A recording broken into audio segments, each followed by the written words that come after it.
Good evening, everyone. My name is Am Johal. I work here at the SFU Woodward's Cultural Unit in the Vancity Office of Community Engagement. We're excited to be partnering this evening with Stop the Violence BC. I especially want to thank Michaela Montana and Emily Ann Paul for the work they did in support of putting this evening together. And even a couple of nights ago, we had a nice evening with the Naomi Patients Association, and back in the spring, a talk on health harm reduction in the law on Insight, which was a full evening. And we hope at SFU Woodward's here that we're going to be able to be part of the nexus of the public sphere by bringing interesting conversations into the city. The event tonight will be webcasted, and there will be a copy of the proceedings up in a couple of weeks off of the sfuwoodwards.ca website. But to get on with the evening, I'll be introducing the moderator, who is Kathryn Gretsinger. She's an adjunct professor at the UBC School of Journalism and is known for her radio work. Kathryn has been working with the CBC since 1988 and has covered a wide range of stories from the mysteries of Vancouver's underground tunnels to the exploding drug scene in the city's downtown east side. She's involved in community work focusing on social issues, including mental health, HIV/AIDS, and Native issues. I ask you to join me in welcoming Kathryn Gretsinger.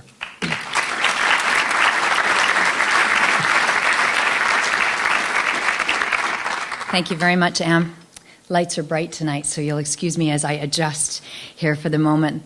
Welcome to Simon Fraser University. It's nice to be here on behalf of myself, not UBC and not CBC. I'm here as myself tonight. And I've been lucky. For 20 years, I worked as a journalist in this community, and I've had a front row seat covering the drug issue in Vancouver. It's given me the chance to learn about the consequences of the use of drugs, illegal and legal, the consequences on people's individual lives, on their neighborhoods, on our community, and on a system that is supposed to help and protect people. Way back then, a couple of decades ago, just a few people were talking about drugs, publicly anyway. The discussion involved a few concerned citizens, a few drug users, a few healthcare providers, and a few activists. All of them were trying to wrestle with this whole dilemma of illegal drugs. What do they mean? How are they used? What are the impacts that we should be thinking about? And then people started dying. First, dozens of people started dying, and then hundreds of people started dying, not just in this neighborhood, but across the province. In 1993, more than 300 individual lives were lost to drug overdose. And a few more people started asking questions about what is going on and why. And those questions led to an inquiry. BC's Chief Coroner Vince Kane wrote a thorough and compelling report. He argued that more had to be done immediately. The situation had to stop, that drug use ought to be treated as a health issue, not as a criminal one. Now, his report recommended 62 changes. You can speak to people in the know about this. Not a whole lot of them have been followed up on. But what that report really did was it started a real public dialogue. People started to openly ask questions about what was going on. It was no longer little groups of people here and there. It was an out conversation that we started to have.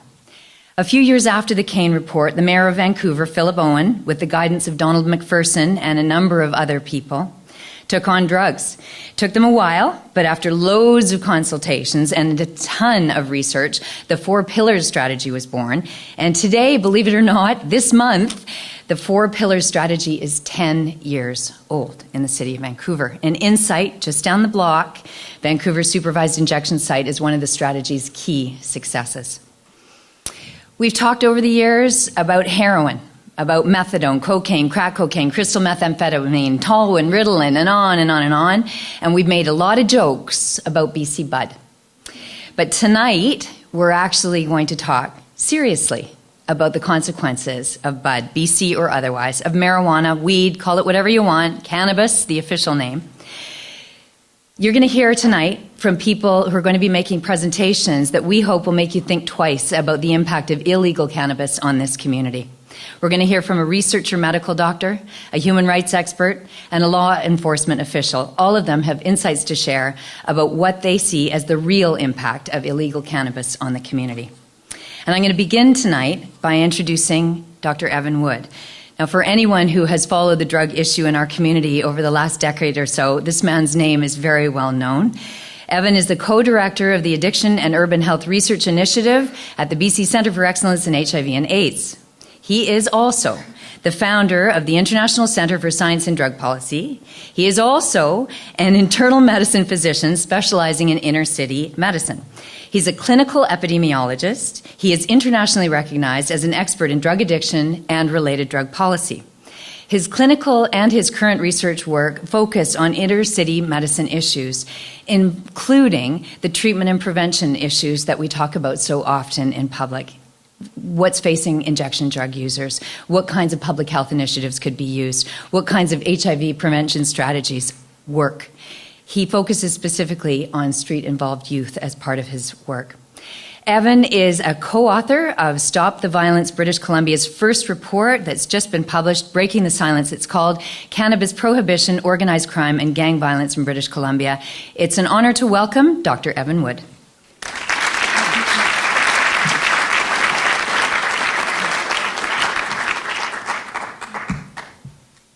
I'll sort that out. Thanks.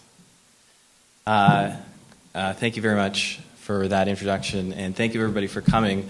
A joke I've used before when I get an introduction like that is that I wish my mother was here, and the funny thing is my mother is here tonight. So I'm sure she's floating in her chair right now with that type of introduction. It's also nice to see that certain members of the Stop the Violence BC Coalition are here, and I've been basically tasked with introducing the coalition and talking a little bit about what we're trying to do, and I'll share with you some of the polling data. Another funny thing is that just before we started tonight, I had a conversation with the people organizing and said, maybe we should show the video. And the funny thing is the video is essentially my talk. So if you missed the first 2-minute video, I'll review some of those concepts with you. So first of all, I'm coming from a public health perspective. There's individuals in the coalition from law enforcement. I think their views will probably be reflected by the invited guests from out of town tonight, but I certainly have no conflicts of interest. And essentially what I'm going to be talking about is something that I think all of you have seen a great deal of in terms of what's happening on the streets of the city in terms of organized crime, and it's something that's been going on for a very long time. I don't know if you can see the date on that, but that's from 2007, when according to the province newspaper anyway, it wasn't one gang war, it was 4 gang wars. And reflecting on the debate in California, which many of you may have seen around the Proposition 19 campaign, which was a ballot initiative to tax and regulate marijuana, the notion behind that was, given the state of the American economy, perhaps we can raise tax revenue if we tax and regulate the very large marijuana industry that exists in California. But unfortunately, a debate emerged that became very polarized with, well, you might be able to raise tax revenue, but on the other hand, you'd have all these other harms if you regulated it, which of course I don't think is a very good starting point for the discussion, because we should be talking about the harms of the unregulated market, and then we can talk about other issues like how much tax revenue can be raised. So I'll just share some of these images with you that we pulled very easily from media clippings to include on the cover of the first report. This is obviously not an issue that's only happening in Vancouver. Vernon, Kelowna, Prince George, obviously organized crimes tentacles are being seen throughout the province, and that's manifesting in the media and elsewhere in terms of a description of this. And I have a real problem with how the media has been covering that, and I'll describe that in a moment. But certainly, all of you will be familiar with these types of images. Unfortunately, I think the scientific community, and with many respects the law enforcement community in terms of an evidence-based discussion, has been totally absent. And I see people here from the marijuana activist community who I think have been very much left twisting in the wind by the health and the scientific community, who hasn't been engaged in this discussion. Now, one group that many years ago in 2004 did insert themselves into this discussion was the Fraser Institute, who estimated that the value of the cannabis market in BC was worth somewhere between $2 and $7 billion annually. And you can see the conclusion of their report. If we treat it like any other commodity, we can tax it, regulate it, and use the resources the industry generates, rather than continue a war against consumption and production that has long since been lost. But again, certainly the medical community, the public health community, I think there's just a stigma about talking about this. And this is sort of summarized in this cartoon, which I'm not sure if you can see the text, but you have a professor standing at a podium saying, while limited, we have some emerging evidence that might point to the slight possibility that maybe the war on drugs is not optimized, though I can't say this with certainty, and more research is certainly needed. And I think that's actually a flattering cartoon of the health and the scientific and the medical community when it comes to the war on drugs. I think people just have not really been talking about the evidence. But in terms of what's happening in this country and the debate about how to deal with crime, and drug crime is part of that conversation, as you may know, in the Omnibus Crime Bill is a plan to impose mandatory minimum sentences for possession of more than 5 marijuana plants.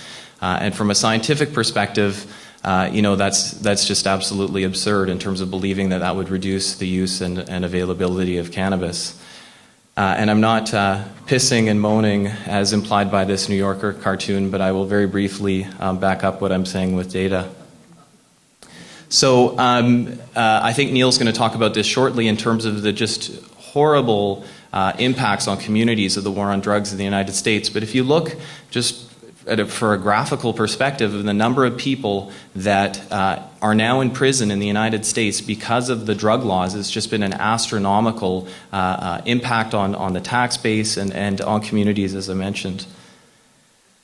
This is sort of a mirror image of that graph, and this is essentially what the federal government has spent in billions of dollars in the war on drugs. It's an inflation-adjusted 600% increase. It ends in 2002 because they did some tricks with their budget reporting to to hide some of the costs, essentially. So it ends there. But what you would expect from this investment is that you'd be constraining the marijuana market because a lot of energy went into marijuana control. You'd expect that the price of marijuana would go up. You'd expect that the potency or the quality of marijuana would go down. You'd expect that it would be less available to young people. And what's fascinating is that the government invested a lot of money to track these different measures. And if you look at the potency of cannabis, and I'm not asking you to infer causation here, I'm just highlighting the absolute failure to constrain this market, as you could see how the potency has tracked upwards over time despite these investments. This is U.S. government data. So this is what the data show in terms of the price. That's the blue line. And the estimated price of marijuana in the States, you can see how it's gone down fairly dramatically, and again with the potency going up. Now, one of the scientific organizations that is tracking this data, and the war on drugs has been extremely well funded, and so research in addictions has also been quite well funded, is through a group called the National Institutes on Drug Abuse, or NIDA, and even their own data. You can imagine how conservative this group would be in terms of being closely affiliated and funded by the White House. They conclude that over the last 30 years of cannabis prohibition, the drug has remained almost universally available to American 12th graders, with approximately 80 to 90% saying the drug is easy to obtain. So, there's a couple of scandals here, I think, and obviously one scandal is just the stunning ineffectiveness of these investments to constrain the cannabis market. So then what about the consequences? We could actually have a whole evening dedicated to that, but what we are entering into this conversation is to talk about violence. And really, when you see these images on TV or in the newspaper, there's always 3 things that are in these images. You have drugs, oftentimes marijuana, but certainly not always, guns, and money. And this is used to try and get the population behind further investments in a war on drugs approach, when of course it's the illegality of drugs that creates the profits that people end up fighting over. Now, things were really bad in 2009, and for whatever reason there's a Wikipedia entry about it. But this was actually sort of had an impact on me personally in 2009 because I was working at Vancouver General Hospital in the emergency room on 3 occasions when people who had been shot in this gang warfare were brought in. And it had a profound effect on me because it's very disconcerting when you're resuscitating someone in a trauma bay and the police are there and they're locking down the emergency room to ensure no one comes in to finish the job. And then I saw this poll, which you can see was from 2009. Angus Reid saw all this was happening. This was very high profile in the media. And so they did a poll to ask people, who would legalize marijuana to reduce violence. And you can see 2/3 of people said they would. And I was totally stunned by this because my focus really has been on the treatment of HIV among people who use drugs and prevention initiatives, which are very controversial and are often extremely frustrating and an uphill battle in terms of public opinion.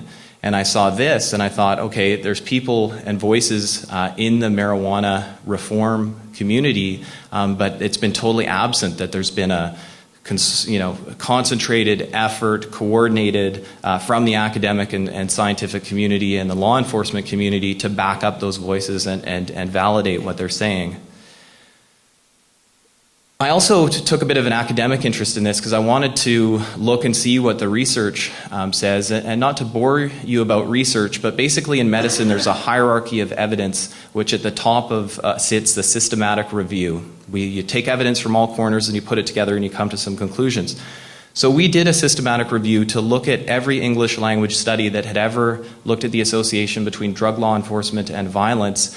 And we recruited a friend of mine named Gordon Guyatt, who's a professor of medicine from McMaster University. He coined the phrase evidence-based medicine. He's made major contributions to designing how to do these types of systematic reviews. Greg Rowell is the head of the Woodward Library at UBC, so obviously librarians know about how to do systematic reviews. He did the search. Dan Werb is a PhD candidate who led the paper. And essentially, when you boil all the evidence down, there's no study that has ever shown that increasing drug law enforcement reduces drug-related violence, and there's evidence from all over the world showing that it increases it. So enter Stop the Violence BC, which really came together quite organically when people in British Columbia from law enforcement and people from public health and others all started saying, hey, why don't we start a conversation about the gang violence that's been happening? And the title of our first report is called Breaking the Silence because I think, as you'll soon see, the public is way ahead of politicians on this, and politicians are just not talking about these issues. In a nutshell, it's a coalition from experts across BC. From the scientific side, there's experts from all major BC universities, and we're trying to start a public conversation with sort of three main points. First, the failure of supply reduction in terms of limiting the availability of cannabis to young people. As was mentioned in that video, young people have easier access to cannabis than alcohol and tobacco. And I compare those two because of the fact that those are legally regulated things that we're trying to control, and they're less available to young people than all this money that's gone into the war on drugs. The harms of the existing model, of which money going to violent gangs is only one thing, and then the potential value of a regulated market. We've generated some traction to date, and this is the editorial from the Vancouver Sun earlier this week. And I'll talk a little bit now about some of this Angus Reid data. So essentially, Angus Reid had been doing some of this work, and we commissioned them to do this poll, and the results, I think, are quite stunning. So first of all, 90% of British Columbians see the link between cannabis prohibition and what's happening on the streets. I think it's really important to make clear that nobody involved in the coalition, and there's a lot of evidence to support this, is saying that all people involved in the cannabis industry are violent. I think nothing could be farther from the truth, and actually there's a Justice Department study that shows that most people involved in grow ops in BC are not affiliated with organized crime, and they're not violent. They're people who are trying to pay their mortgages just like everybody else. But when that bud that comes from all those grow ops comes down to the big cities, and 100-pound deals are going across the borders and other things, organized crime clearly has their tentacles deeply involved in that, because you see it in the court cases for when they're getting caught for various things. This is, I think, one of the most stunning statistics, is that only 12% of British Columbians think that existing marijuana laws should be kept unchanged. I mean, it really, once you're down to that sort of 10% range, you're dealing with the extreme views. Now, you might be sitting there saying, well, maybe people want to see drug laws toughened, right? That's what Harper's doing. He claims that the Canadian public elected him to do just that. But if you actually look at what people think in terms of a criminal record for possession of a marijuana cigarette, you see it's almost exactly the same. About 80% of people think that should not be how the laws are now. but they are. There's some discretion in enforcement, but certainly anyone could walk out here, and if you had marijuana in your pocket and you ended up with the wrong police officer, you could be charged in front of a judge. This is interesting because if you ask the question about mandatory minimum sentences and specifically ask about possession of 6 or more marijuana plants, you see that actually a solid majority of people oppose that, which I think is actually quite striking, at 56% opposing that, almost 40% supporting it. And I'm amazed it's not higher than 40% because the RCMP and other groups that have been on a campaign about the harms of grow-ops, the property damage, the home invasions, the hydro theft, and all the problems and frustration that British Columbians have with that, the key is to talk to that 40% of people and make clear to them that that activity is happening because of prohibition. It's not, you can't apply more law enforcement resources to make that type of thing go away. Chasing and arresting marijuana producers and sellers is ineffective. We'd be better off taxing and regulating the adult use of marijuana. About 70% of people support that, according to Angus Reid. And that's before we've even had a conversation about what regulation would look like. And it's only 24% who oppose. And I think even a substantial proportion of those don't even know what that might actually look like. I alluded to a bit of dissatisfaction with the media, and this is just one example. All the stories about the gang violence are essentially totally missing the point. And there's other people, and I don't want to single out anyone because this could be anyone. But I think we really need to engage with these people because there's a lot of fear-mongering about what a regulated market might look like. And I think we really need to engage with people who are scaremongering and saying, oh, well, the status quo is better than what it might look like.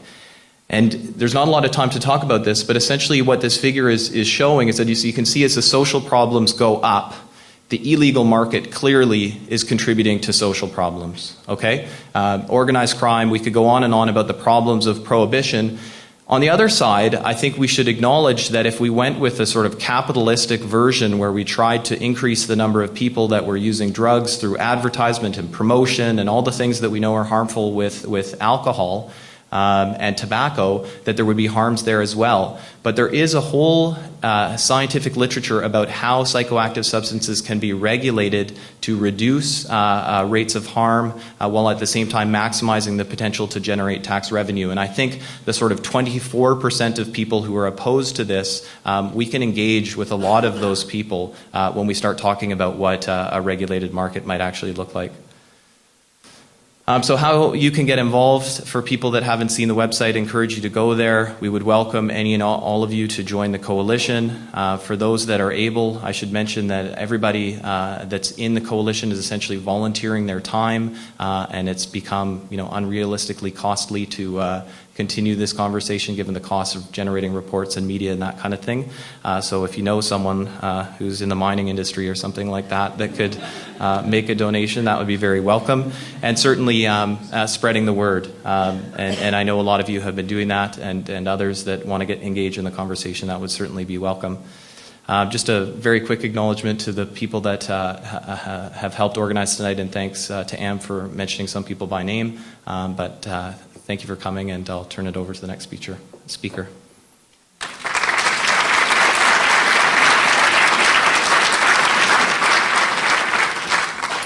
Your mother's even more proud now, I'm sure. Thank you very much for that, Evan. Damon Barrett has come a long way to be with us tonight. He is the co-founder and project director at the International Center on Human Rights and Drug Policy. It's dedicated to developing and promoting innovative and high-quality legal and human rights scholarship on issues related to drug laws, policy, and enforcement. Its academic home is at the Irish Centre for Human Rights at National University of Ireland, Galway. Just to tell you a bit about Damon, he is a senior human rights analyst at Harm Reduction International. It's a London-based NGO working to reduce negative health, social, and human rights impacts of drug use and drug policy. He's a member of the UK delegation to the UN Commission on Narcotic Drugs from 2008 to 2011. He's been involved in that. He's worked to improve the focus on human rights and drug policy at the UN Human Rights Council and with human rights rights bodies. He's a very busy guy. He's also the editor of the recent book, Children of the Drug War, Perspectives on the Impact of Drug Policies on Young People. Please welcome, all the way from Ireland, Damon Barrett.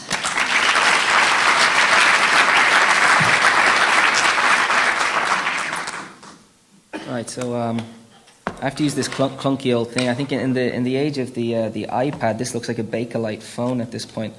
It's yeah. So I actually came from London this time because that's where I live and work. But we do have our centre in Galway, and affiliations with different universities around the world. So firstly, anyway, I'd like to thank Evan and I'd like to thank the Stop the Violence Coalition for inviting me. I've never been to Vancouver before, which, working in harm reduction, I think is a little bit odd because we talk about Vancouver so often. But I remember I think it was maybe my first harm reduction conference, Donald McPherson told me I should come to Vancouver, so eventually I'm here.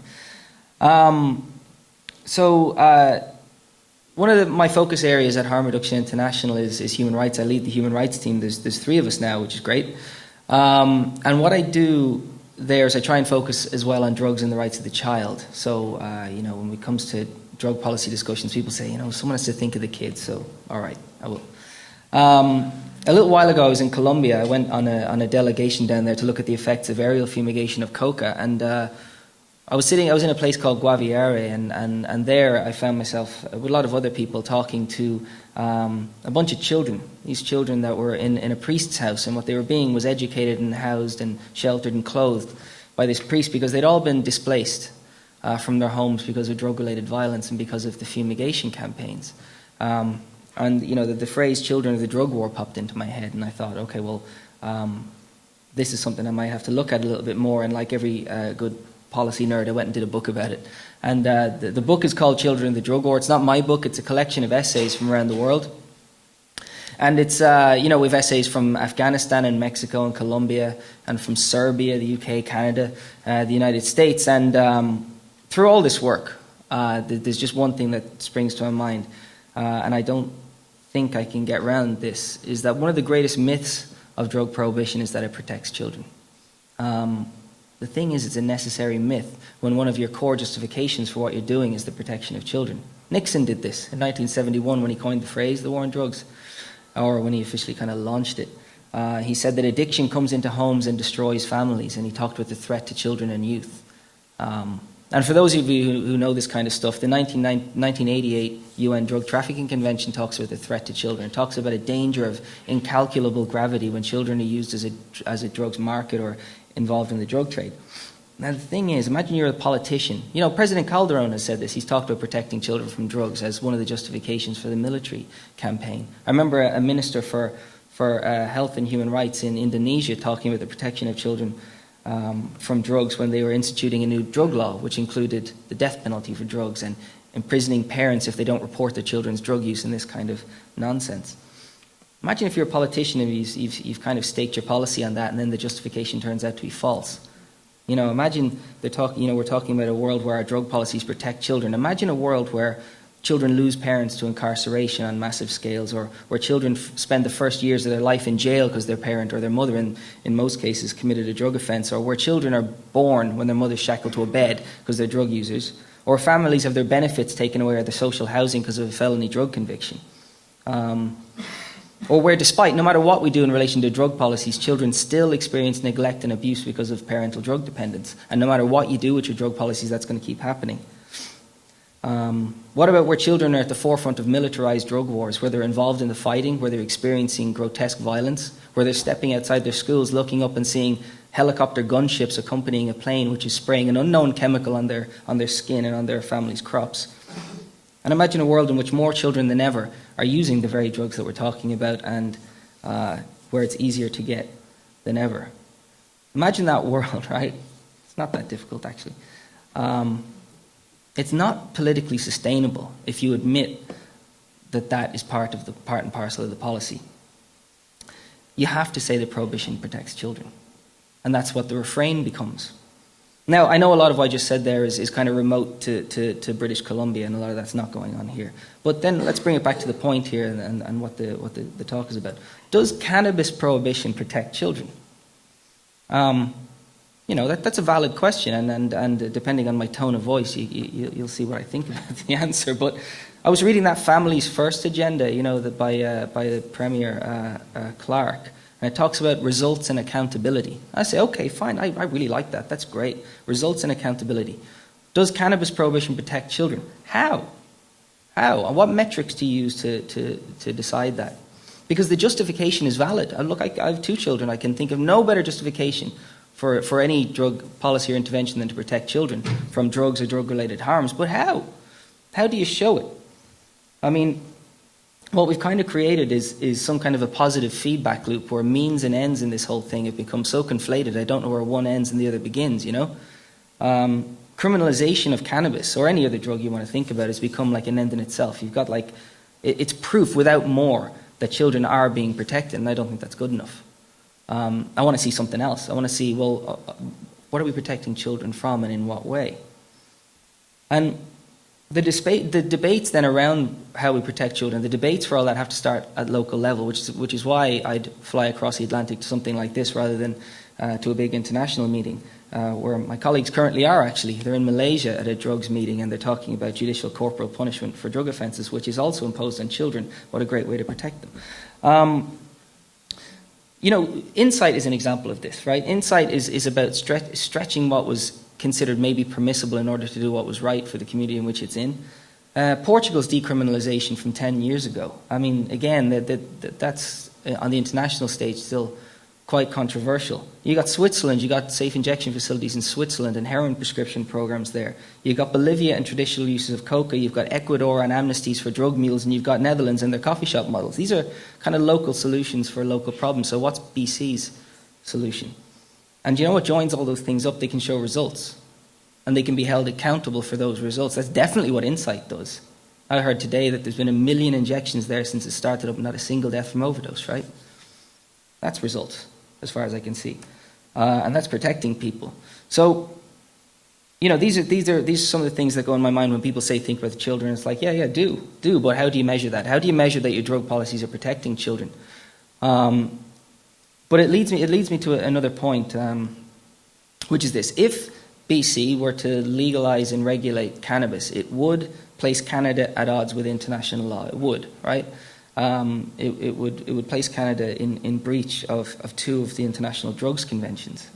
That's a good thing, right? Because those conventions are flawed. But one of the problems, I hear this argument quite a lot, and I'd argue against it, and I would warn against it, is that people say, well, let's just ignore those drug conventions. Let's pretend they're not there, or let's just take the political fallout, because it's just international law anyway, isn't it? Yeah, but so is nuclear non-proliferation, and so is the Kyoto Protocol, and so is human rights law and the Geneva Conventions and so on. So what we need to be doing is actually making international legal arguments that talk about the need for change to the international drug control regime. I'll join this up with children in a second, but one of the ways to do this is the question of proportionality in human rights law, right? Because a lot of the human rights violations in drug policy don't have to happen. They really don't have to happen, so they're not part of this question for me. But let's take one. Let's take the right to privacy. I can't see any way that you prohibit what somebody does in their own home or in their own bedroom if they're over a certain age, over 21, 30, who cares what it is. Everybody's banned from doing it. There's no way to institute a ban on cannabis, for example, without infringing upon somebody's right to privacy. There's no way to do it. So the question is it a legitimate infringement, right? And it can be if it serves a legitimate aim. So then the question is, okay, what's that? It could be the protection of health. It could be the protection of security. Let's bring it back to my point, and it's the protection of children. And what you have to do has to be, quote unquote, necessary in a democratic society for the achievement of that aim. So it has to not be arbitrary, and it has to be not disproportionate. No more than necessary for the achievement. Have you got less restrictive means for doing this? And all these questions have to be asked. And I just can't find prohibition passing the test.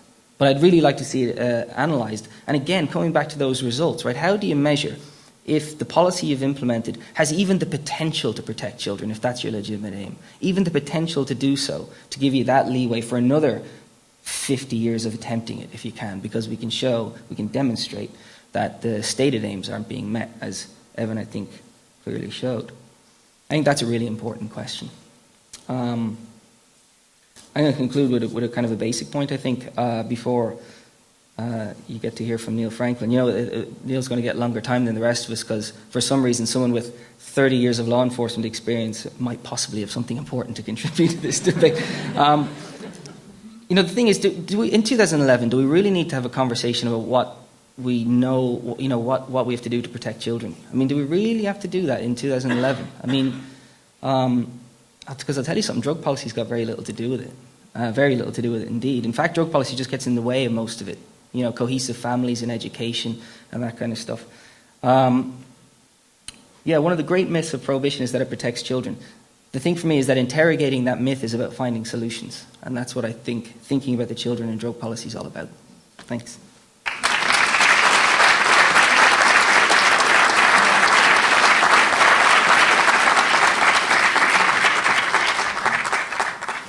Thank you very much, Damon. We'll flip it up. Okay.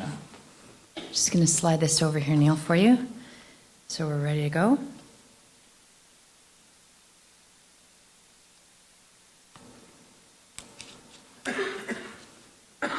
Does anyone know where this PowerPoint is loaded?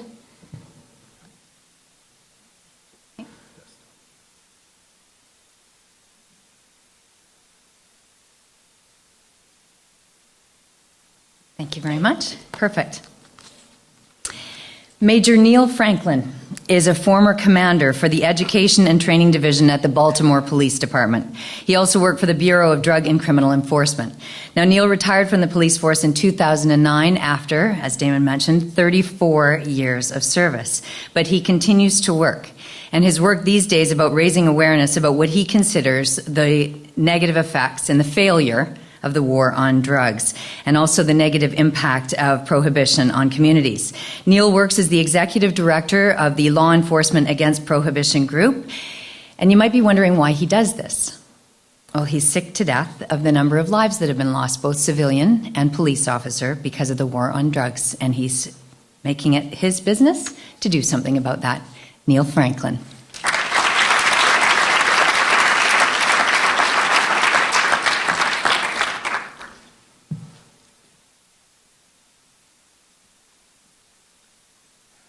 Wow, this is great. It really is. Stop the Violence, BC. You know, Evan, thank you for that leadership. There's a good thing happening here in British Columbia, and I wish it were occurring more across not just Canada, but the U.S. and around the world. So thank you for that leadership, Evan. And I want to thank you guys. I want to thank you for being here, because this is where it really begins, with you. No matter what we have to say, no matter how we go about leading people, without you, nothing gets done. And therefore, there will be no change. So who am I? And what gives me credibility to stand here before you today? Well, I'm the son of a teacher. I'm a longshoreman in the state of Maryland, in Baltimore. I grew up in Baltimore. Baltimore has gone through some significant change over the past few decades, some serious change, as a matter of fact. And I spent my time on the streets in Baltimore in the 1960s and 70s in a community called Reservoir Hill. It was a thriving community. My mom still lives in that community. She's been in that house for 52 years. I think I'm probably telling my age here, but 52 years. When I was in that community in the 60s and 70s, we had a thriving business district. Just about every home in that community was occupied. It was a strong community. The schools were strong. And there was absolutely no open-air drug markets in our city. Not in our city, in our neighborhood. I knew not one kid in Reservoir Hill who dropped out of school. Now, I'm sure there were a couple here and there, but I didn't know any of them. My brother went into law enforcement before I did. He became a member of the Maryland State Police in the 1970s, and I followed him into the business. And we eventually ended up with a sister also following us in. And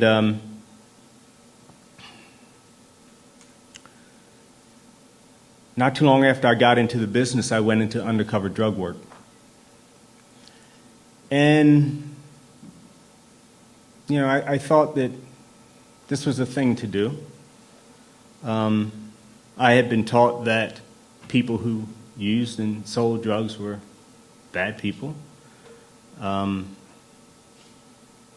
we thought that we were really doing good things for our community.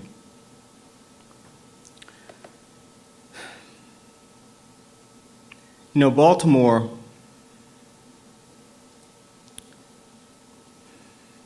bear with me for a second, this is really tough. This is really tough, but I'm going to get through it. Baltimore, which is still my hometown, in the 1970s, law enforcement was pretty much bribed, and Darren, I think you mentioned Richard Nixon, was pretty much bribed to start enforcing drug laws. Have any of you seen The Wire, the HBO series The Wire? Okay. The Wire is pretty much a documentary. David Simon and Ed Burns took 40 years of Baltimore history and compressed it into 5. People will tell you that it's fiction, but I stand here before you today and tell you that, yes, we've taken bits of time and moved them around.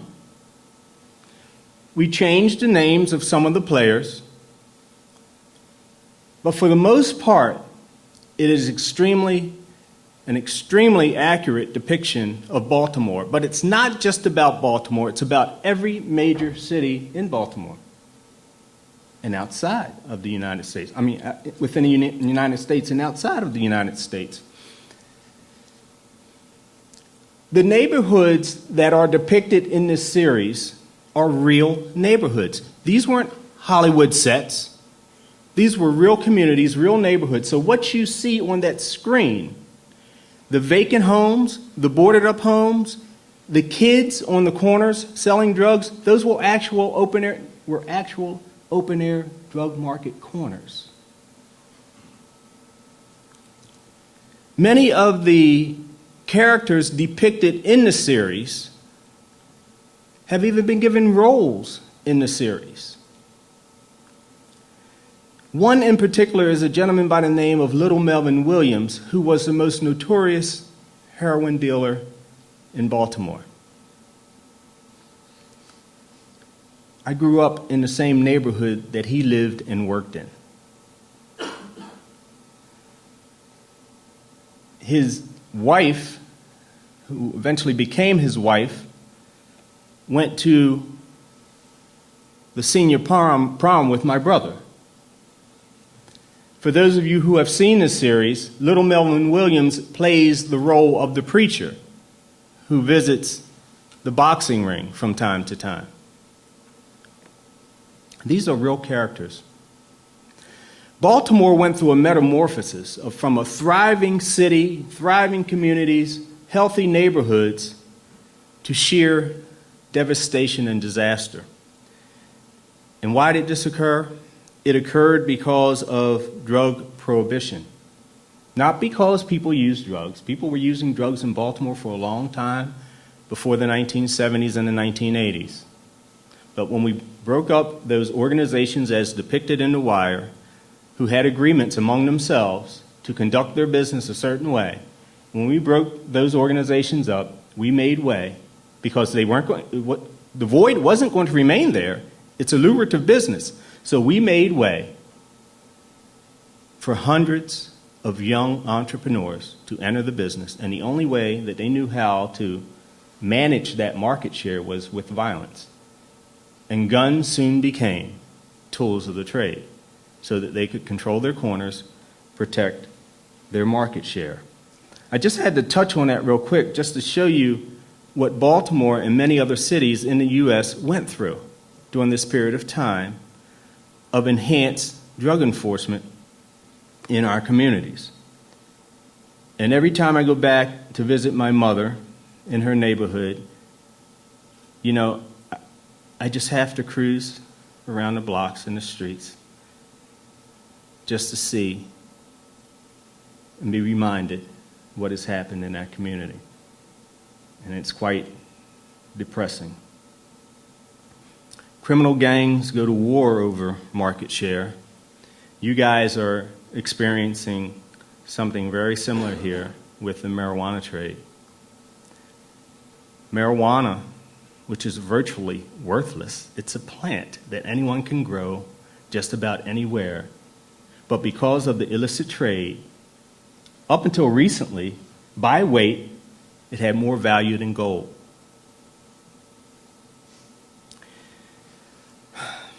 Darren talked a little bit about the government propaganda for saving our children. Well, let's see.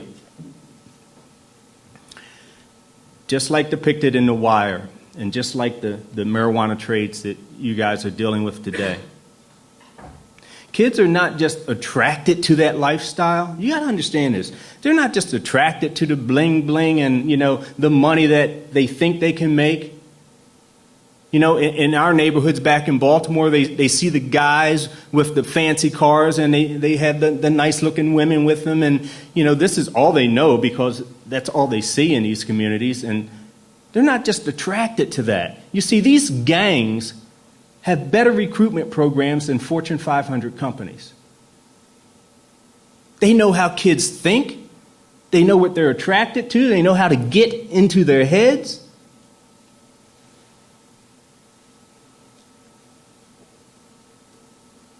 And they recruit kid after kid after kid after kid into this business. And you know what? That's not much different than alcohol prohibition in the 1920s. And I'll talk a little bit about that later.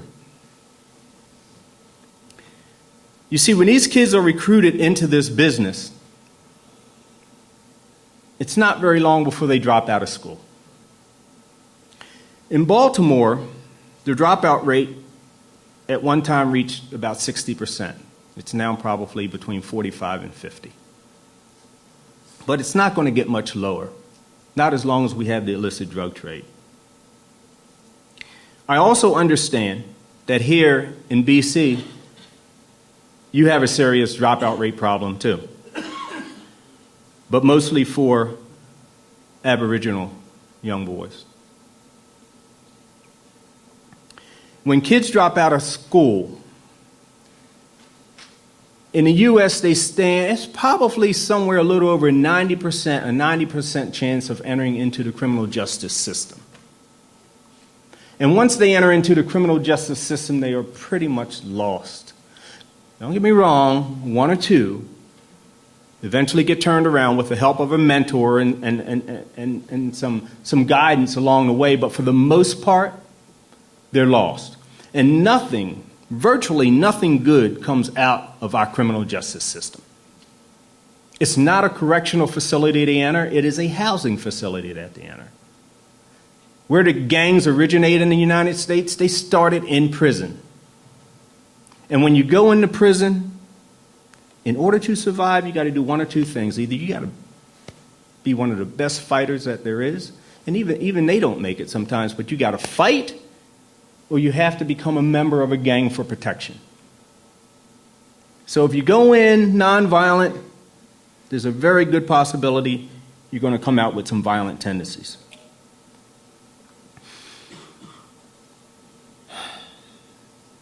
You know, I've been told that 20% of the male prisoners here in British Columbia are from the Aboriginal population. But the thing is, they're only about 3% of the overall population. And we face very similar challenges in the U.S. with black male incarceration.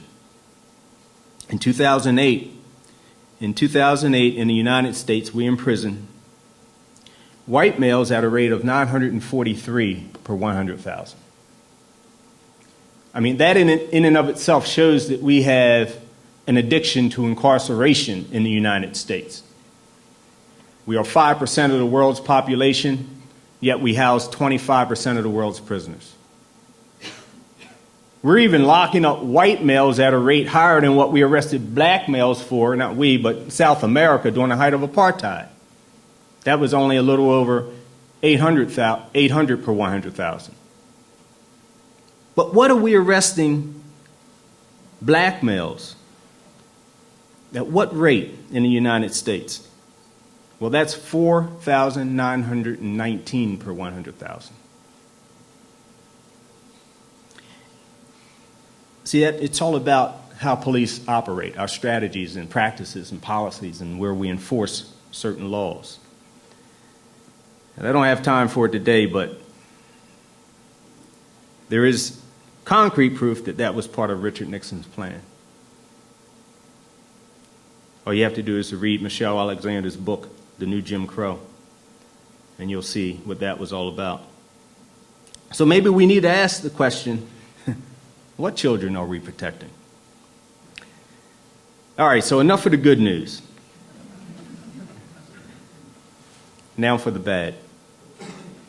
You see, those in prison, believe it or not, are some of the lucky ones. We have more kids being murdered during this drug prohibition era than any time before. So the lucky ones are in prison. And on that note,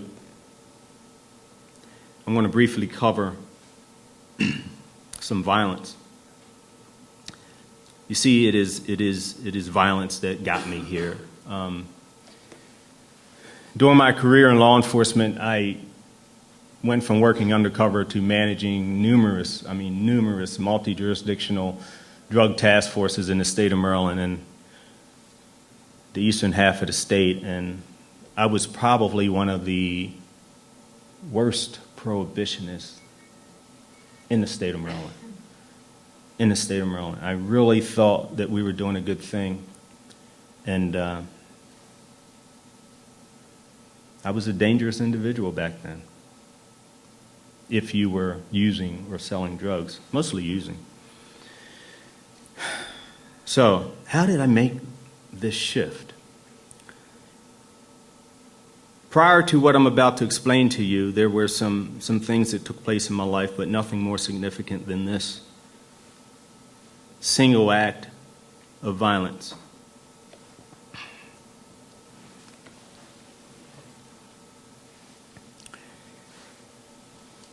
This picture here is 3 months after I retired from the Maryland State Police as a major. And what the other gentleman is holding up in that photo is called a shadow box. It has all of my insignia from the time that I was in the Maryland State Police. You know, all the different ranks that I made, all my different promotions and special units that I was a member of, the SWAT team, and dynamic entries and raids. That's another story, how violent they are and the damage they do. But that's my whole career, and we receive a lot of gifts and a lot of awards on this particular night where you have your retirement celebration. But this is the last one that's presented to you. This is that special one that you wait to get, that you hang on your wall after you retire. And so it's got to be someone special that presents it to you. This young man, Ed Totley, was very special to me. Not only was he a dear friend for about 15 years, he worked for me on many undercover cases. See, he was one of the best, most accomplished undercover agents that the state of Maryland had ever seen. And just a few months after this event, we were having a conversation about a case that he was working in Washington, D.C. He was assigned to an FBI drug task force. And he was telling me about the drugs he was buying from this particular dealer, and that he's going to make this final buy. He'd been working this guy for many months, and this was going to be the night. He's going to take this guy down. You know, remember, we thought we were doing great work, but he's going to take this guy down and, you know, wrap it up, and then he'll move on to the next case. Well, 11 years ago, on October 30th, the night that was supposed to be that final buy from this guy, that's the night that this guy decides that, well, I'm going to keep the drugs and the money. And he felt that in order to do that, that he had to end Ed's life. So, when this guy returned back to the car that Ed was driving, he paused for a moment as he was smoking a cigarette, takes his time, just as cool, puts out the cigarette, reaches over and shoots Ed at point blank range.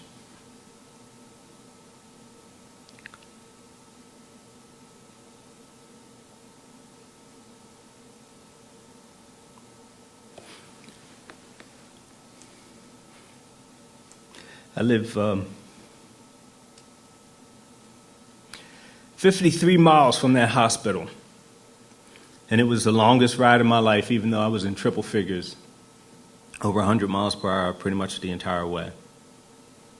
And when I got to the hospital, the first thing, see, I knew about this case, and the first thing that I was thinking, I knew there was surveillance, I knew the car was wired with cameras and sound, and the first thing that came to my mind as a commander, one who had managed cases like this before, and was who screwed up.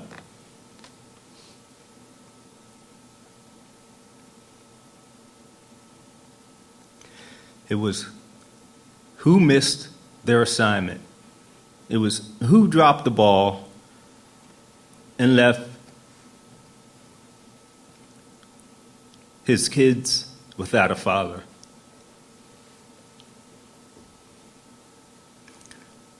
But then, as the days go by and the weeks go by, you begin to realize something, because I started to think about the other police officers I knew that were murdered working drug cases. When I was working undercover, there was Marcellus Ward in Baltimore City, similar circumstances.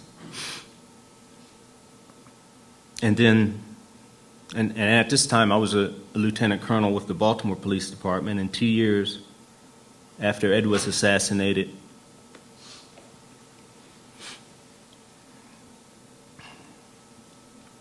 we had a family in Baltimore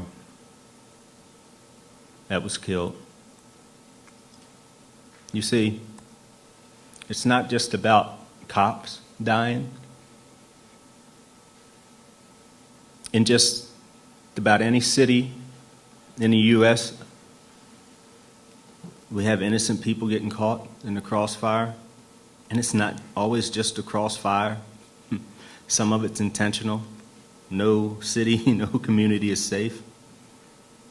2 years after Ed, we had an entire family of 7 murdered at the hands of one drug dealer in one night. This is the Dawson family in East Baltimore. And that was their home on the corner.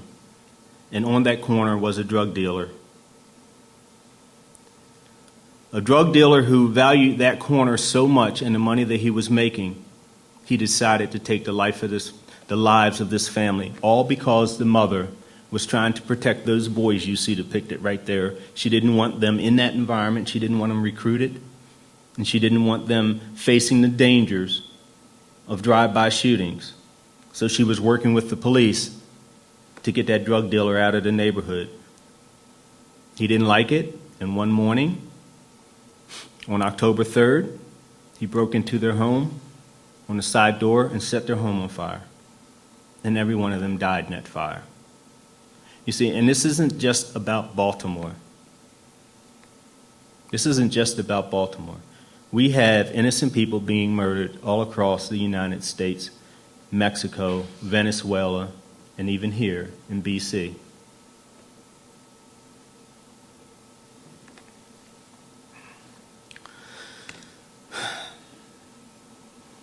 So,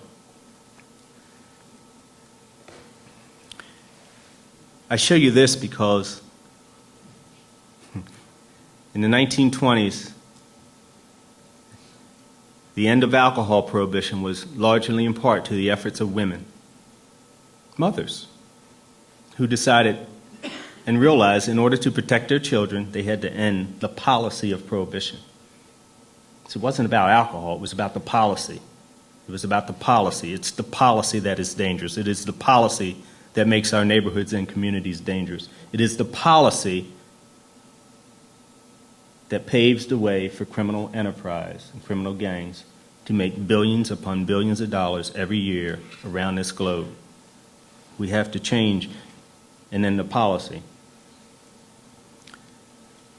I mean, I didn't intend to bring you to such a solemn place, but there are a lot of people who don't realize just how dangerous this place we are in with prohibition. They just don't realize how dangerous it is. There are many people who live sheltered lives. And this kind of snuck up on us over the past 3 or 4 decades, and now the numbers are in. But there is hope. There is hope. The fact that you are here tonight, that's hope. I thank you for taking an active role. Evan left you with a wonderful guide of how to get involved, what you can do. And I hope, I pray, that you grab on to that and join forces with folks like Evan and the many others who are responsible for trying to end the violence here in BC. Just grab on to that and help them solve some issues here in BC as well as around the world. I thank you for your time. I really do.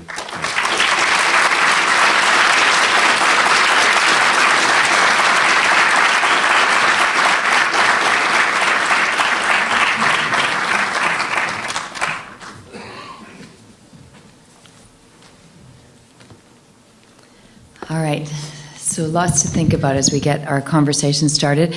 We have 2 microphones that will be moved up and down the stairs to get to you, so please raise your hands if you have a question that you would like to ask. And I'm going to begin with Neill and just say to you, Neill, if the war on drugs is such a clear failure, why does it continue? That's a really good question. You have 30 seconds to answer it, so you go right ahead. Well, thank you very much. Well, I think first of all, I think it's multifaceted. I still think a lot of education has to be done. There were huge marketing campaigns from our federal government to teach us, to brainwash us, to tell us the propaganda that drug users are bad. Thanks. That drug users are bad, that drugs are bad. Anyone who associates themselves, with drugs are bad, and therefore, we have to completely remove them from our communities. And I think, even if there was some good intent at the beginning, what has happened now is we've got so much money being made, not by the criminals now, on the other side, through the prison industrial complex and all the businesses and efforts that support that. The DEA, which went from a couple of $1 million, when it started under Nixon a year, to now a few $1 billion. It's a dynasty. The Office of National Drug Control Policy, privatized prisons on a stock exchange in the U.S., and on and on and on. And people don't want to see that go away. There's more, but I only have 30 seconds. Do you want to answer that? Go ahead. Take it back. Damon, you want to weigh in on that, or do you want to take it somewhere else? I'm happy for someone else to ask another No, you go right ahead. Well, my other point on that is something about outside of the US. I think it's something about political realities. I just don't think there's a lot of governments who want to expend political capital on a question like that when it's quite comfortable to keep things the way they are. not when the European Union's falling apart and you've got massive famine in the Horn of Africa and you've got people trying to deal with terrorism and all this kind of stuff. It's kind of there's enough political arguments going on when in fact what you have is the veneer of consensus at the international level. So they just go, well, let's keep that sweet, and at least when we come and talk about drug policy stuff in Vienna, which is where the UN drug policy stuff is, at least here we're all on the same side. Evan? Yeah, I think you both described some of the really strong forces that try to maintain the status quo, and support for the war on drugs. It is an industry, and there are well-funded lobby groups that are trying to maintain the status quo. So, groups like the Drug Free America Foundation, and we have lobby groups just like that in Canada that are, they will be out as part of this conversation, trying to say, oh, we are keeping kids safe. We are, who said we're fighting violence? We're after the gangs to reduce violence. And so we need to figure out a way to have a conversation with those people and the public at large, to really shift public opinion. But they're dancing in the streets, the drug policy people in the States, because now around 50% of Americans support marijuana legalization. And obviously in this province, we're way ahead of that. So I think we need to get that sort of silent majority more engaged somehow in this conversation. Why come at it with the question of violence and not with the question of health policy? Yeah. I don't know where the genesis of that was, really. I mentioned a little bit about the Proposition 19 thing in the States, which, just to describe that for people, that was at the midterm election when a lot of people tend not to vote. Young people, the people that voted for Obama, they didn't show up in the midterm election, and yet in California, Proposition 19 lost 52 to 48%. If that happens in 2012, I think it will most certainly pass. So the problem with that campaign was Drug Free America and all those other groups got extremely engaged and were active, television advertisements and everything else about how the world would end if California taxed and regulated cannabis. So I think we want to have the economic argument too, but let's talk about the harms of prohibition first. That's a strategy. I don't know if it'll work. All right, there's lots of questions in the audience, so I would invite people to make themselves known, okay? We've got a question. So what I'm going to ask of you is for a very brief comment and a question. Sure. The fellow with the microphone. That's all right. I'd like to thank you all for coming out, and I want to encourage you to continue speaking out. I come from the cannabis community, and I would like to encourage our communities to work more closely together. One way to do that, I'd like you to tweak your message a little bit. I didn't hear any differentiation between abusive use and beneficial use. And I think it's important because on that little video you showed, it described reduced availability as a good intention. And I think it's an attack on human autonomy, and I think that's a bad intention. I also think it results in things like Portugal, where you see reduced use as seen also as a good thing. But if you acknowledge the existence of beneficial use, maybe not reduced use and use availability is a good thing. And if you value human autonomy, it's maybe important to point that out. I also like to comment that Holland has signed every treaty that Canada has signed, and yet it still has a legal distribution market, so I don't think it's necessarily necessary to change the international treaties in order to set up pot cafes. Okay. But I'd like you to comment on the differentiation between use and abuse and whether you think that's important or not. Thank you. I think that's for me. That is. That's for you. Yeah, it's really interesting actually, because what you're alluding to is actually reflected in provincial health documents now. People know some of the individuals that are involved there that talk about substance use, beneficial and benefits that people derive from substance use, and that's in the provincial government language that the provincial health ministry is putting out. Stop the Violence BC is kind of a blunt instrument, first of all, I'm very excited to engage with those types of groups. I'm speaking on behalf of the coalition, and to some degree have met with leaders from the cannabis movement in BC. Those nuanced conversations, I think, are very important, but at the same time, trying to pick away at that 30% that tends to be very active in voting, because you can have 70% support, but if 29% of those people actually vote and 30% that are opposed vote, you lose. So it's a departure for me as a scientist to be engaged with a coalition like this that is working with a communications firm to sort of put some messaging together that you know, that's not really science. Science is a whole different thing, and those types of nuanced things that someone can hear on the radio like this and understand, the nuances get lost. So I acknowledge that, and I'm interested to have a conversation about how you go about bringing some of those nuances into it, but I don't know how. Damon? A point in Portugal actually was that in a lot of their indicators of rates of use following the decriminalisation, the demographic in which reduced use was seen was 15 to 19-year-olds, which I think is a good indicator. Because whatever about personal autonomy, and you know, aside from, you know, beneficial uses and negative uses, we also need to distinguish between the kinds of drugs we're talking about. So they were talking about lots of different drugs, I have to say. But even if you're talking about personal autonomy, we need to also look at issues of child development and maturity and when that kind of autonomy is exercised, because a lot of the drugs are harmful for developing young people, and we can't get around that. So, I mean, for me, particularly if arguing this in relation to children and young people, I'd find it hard to make that argument and have it to be politically acceptable. Do you know what I mean? I totally understand it in relation to what you're saying, and I think any way we can tweak messages to not alienate anybody from this debate is a very good thing to do. And then the other thing about the Netherlands and the coffee shop model, I think arguably they are in breach of the conventions. They're just bearing it.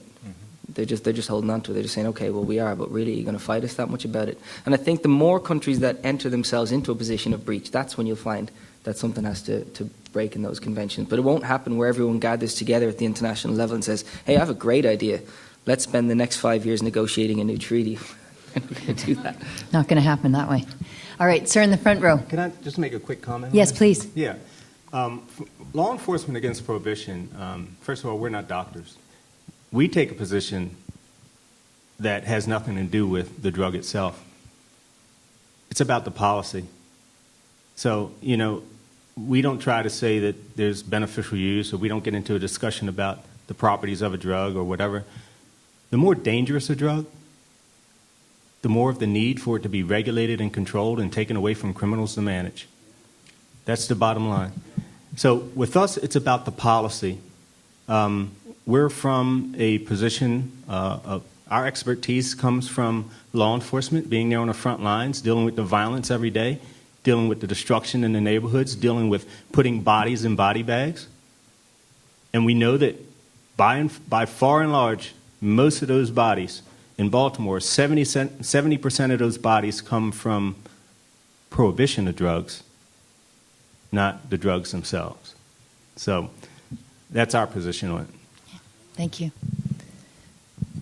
Yeah, in relation to the Harper's Ominous Omnibus Crime Bill, when most conservatives are approached about the cost of it, the standard answer is what's the cost of not doing it? And generally, I think most people think it's going to be around $3 billion on top of existing drug war costs in Canada. I was wondering if you had, in your model of legalized regulation market, if you'd put any number on the savings that we could expect from such a model in, you know, lesser prison costs, lesser judicial costs, lesser policing costs, and also the amount of revenue that could be generated possibly by turning that currently illegal market legal and taxing and regulating it. Thank you very much for the question. Evan? Yeah, so that's that touches a bit of a nerve sometimes. What we're working on with the help of a health economist is to look at the potential tax revenue from domestic cannabis regulation based on patterns of consumption here. Once you start saying we'll take money from law enforcement and put it here, when there's such a strong voice, I think everyone would like to defund lawyers. Sorry, honey. But, and judges, and that kind of cost, because they're going to just do something else. But when we start talking about taking money away from police, I think that touches a nerve, not just among police and others. So we haven't looked at where money could go instead, but we are working on something looking at how much revenue could be derived. Because I think you're right, you need to reallocate resources, but I think it does touch a nerve when you talk about community safety. I would prefer to see language around police could actually be, fighting crimes that could actually improve community safety. And I know Neill probably has examples of where resources, weren't available. Yeah. One thing that we all need to realize, and especially police officers and those in the corrections field, is that, number one, jobs will not be lost. There may be less overtime to work, but jobs will not be lost. There's a natural attrition process. We in the United States are begging people to stay on beyond their retirement because we can't bring new recruits in the door fast enough. So worst case scenario, we don't have as many academy classes. Okay, that's not an issue, but anyone currently in a position will not lose that position. And here's why. Before the war on drugs started 4 decades ago in the United States, we solved 9 out of 10 murders in our country. Similar figures for rapes and robberies. 4 decades later, we're only solving 6 out of 10. We have computers, we have high-tech gear, we even have DNA. But we are distracted because the vast majority of our resources go to drug enforcement. In Baltimore City, we have a 3,200 person force. 10%, over 300, are in the organized crime unit, which is the drug unit. In addition to that, our officers in the street are focusing on drug dealers on the corners. And we're missing the cases of domestic violence. We are missing the cases of child abuse and neglect. We are missing the cases of rape. We still have rapists running around in Baltimore from a year ago that they never caught. We would redirect our resources to focus on those crimes of violence, to pay attention to what the citizens really want in those communities, and that is to protect people from other violent people. That's not what we're doing. So, jobs will not be lost. Our prisons are overcrowded, so we'll get our rates down to manageable levels, and they can become, again, correctional facilities, not housing facilities. And the last thing is that our correctional unions always gripe about how violent the facilities are because they're overcrowded. They should be embracing this policy to the fullest, this policy change to the fullest. So it's not as bad as we think it would be for employment in law enforcement. Next question, sir. I'm fully in agreement with the issue of policy. I've been in opposition of it since Nixon. Of course, I hated him. But how do we bring the agenda to politicians and to the political community? Because they're blind, deaf, and dumb. They're not talking about it. They're not addressing it. There's no government initiative on anything. So how do we bring that conversation forward so we can have a Proposition 19? How do we get that? Thoughts? Anyone? Damon, maybe?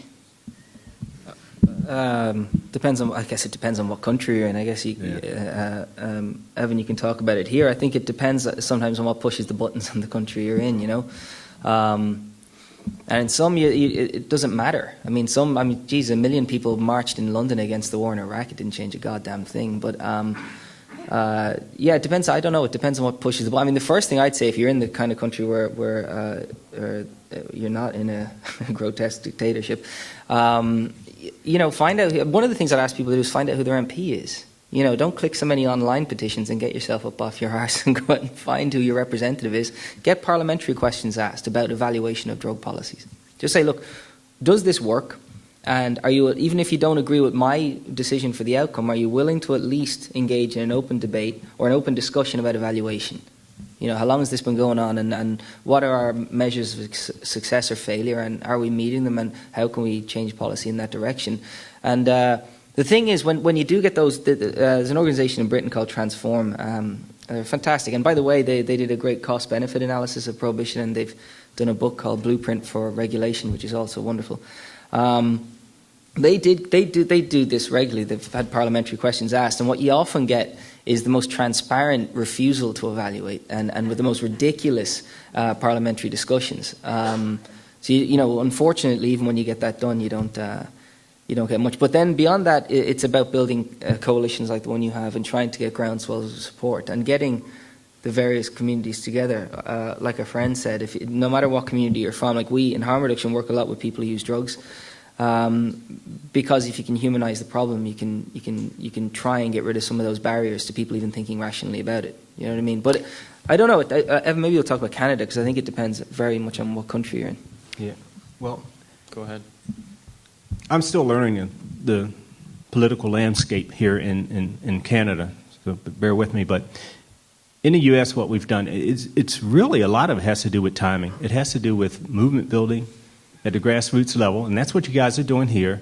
But a lot of it's about timing, and this is what I mean. Next year we have a presidential election. That's when just about everybody comes out to vote. We do the polling, we look at the numbers, and we figure out what state has a better chance at passing such an initiative. And we've come up with Colorado, number one. So you're going to see that a lot of action there in 2012. We've got the state representatives behind us. It took a lot of work. It took a lot of educating. It took a lot of knocking on doors and giving them the information they need, rallying the people to push those legislators to kind of support it. But it's the people who are moving the issue. So you're going to see Colorado, you're going to see Washington State, and you're probably going to see California again if we can get the votes to put it on a referendum. But a lot of it has to do with timing and movement building and just, not giving up. Not giving up. You have to realize that this is a long fight. A long fight. It's a long process. And what you have started here, you can't let it die. Momentum is critical in whatever you do. Momentum and timing, those are the most two critical things. What about providing an alternative, providing a scenario to the public so people can imagine what it would be like to live in a community that had maybe cannabis deregulated or regulated in a different kind of way? Is that a vision that's necessary in order for people to start cottoning on to this? I mean, my only point of reference is the sort of the insight experience, and with the 4-pillar thing, and then the conversation about insight, and there were things like that. You'll remember there were mock supervised injecting facilities, and this is what it would look like. And then there was various groups there, from Grief to Action, parents groups. You had the clergy was recruited to be involved. You had the drug user movement being so vocal. And then health professionals there as well, a coalition of voices coming together. And so I think that's really what's needed. One thing that will not work, and I know this for sure, is science. With the Harper government, there are limitations to science, and I think even with our provincial government here, so we need to bring the other voices and merge them all together. I think, in just a very short point in relation to that, is that unfortunately, when you talk about changing what we currently have, people want perfection on the other side of it. And the thing about harm reductionists is that that doesn't exist.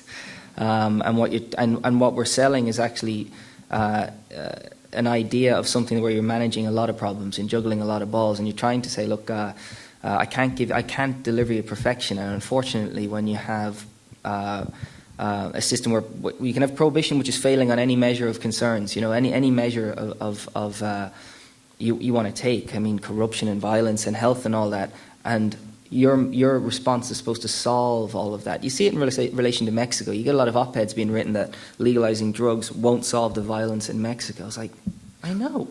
There's so much going on. I mean, there's been mass killings of women going on for decades in Mexico, and we're not going to solve that with drug policy. But the point is that shouldn't be a barrier to changing something that's going on anyway.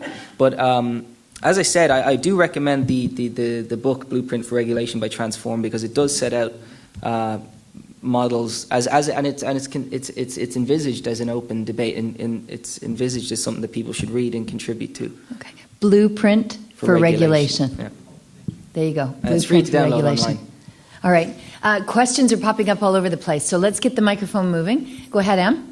Yeah, I was just going to say thank you very much, first of all, for all your presentations. That was really quite interesting to hear, and particularly Neill, because what your talk reminded me of was in the late 90s here, when there were so many heroin overdoses happening.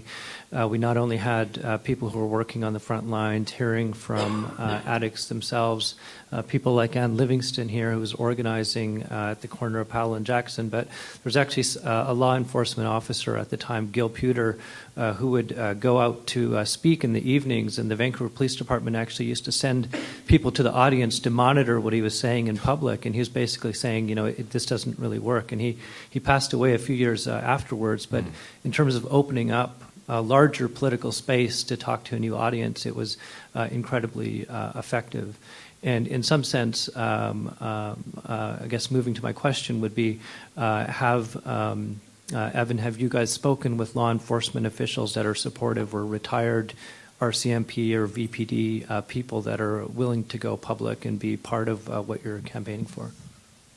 Yeah, so more are welcome if there's anyone watching the live stream or here that's involved with law enforcement. But there's an active police officer from Victoria, several former Vancouver police officers, a former federal drug prosecutor, federal BC Supreme Court justice that are all part of the coalition and have been really effective voices so far. But I think we need more. The former superintendent of the RCMP, Vince Kane, is in the coalition. But we need more of those voices, right? And certainly more active police officers would help. But obviously, that makes it very uncomfortable for those in that role.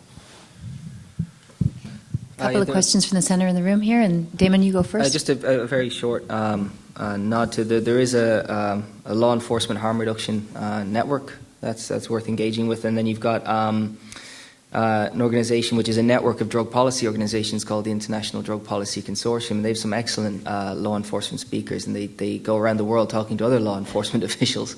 And they're great. They from their experience, like Neill, they don't pull any punches on what they think were the positives and negatives of their work in relation to drugs. And I think that's great, because then you can go to other countries and talk to law enforcement officials. And right here, in the BC area, you have a branch of Law Enforcement Against Prohibition. There's some guys right here in front, members of Law Enforcement Against Prohibition. Just stand up and come around. So you can talk to these two gentlemen if you'd like to learn more about that. And they have a website and contact information that you can check out. So, Neill, can I just... You 34 years of doing your law enforcement work, and it wasn't until after you retired that the penny dropped for you. How could you have not seen the problem while you were working? Well, there are a couple of things that come into play there. Number one, law enforcement, especially in the States, is a very closed society. We tend to just stay within our own little circles. It's to the point where we've now got this us versus them mentality. And remember, you just day in and day out, you're with folks who have been pretty much brainwashed to think a particular way. We're very good with the training that we have, and I think you heard it. I was the training commander for the Maryland State Police for my final 2 years there, and then I did the same for Baltimore for 4 years. And believe me, we have very, very good methods for getting people to think a certain way. So a lot of it just has to do with we get tunnel vision, and we're focused on something, and we're like bulldogs, and we just keep going, and we don't let go.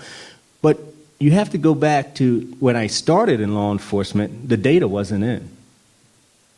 Okay, we were just starting to build prisons. We didn't realize how much damage was occurring with our children in our neighborhoods. We didn't see that we were chasing business out of our neighborhoods, and a whole long laundry list of stuff. But like I said at the end of my presentation, it just snuck up on us all of a sudden, and one by one, there were people taking notice, like the mayor of Baltimore, Kurt Schmoke. He saw it as a prosecutor, and then as the mayor with the health commissioner reporting, this high number of AIDS and hepatitis C in the city from intravenous drug use. And that was in the late 80s going into the early 90s. But then we just got to a point where the data, people were starting to do the research and report the data. And then you're like looking around and say, oh, yeah, wow, this neighborhood really did change. What happened to this and what happened to that? And why are kids dropping out of school? Oh, my God, we got open-air drug markets on our corners and the shootings.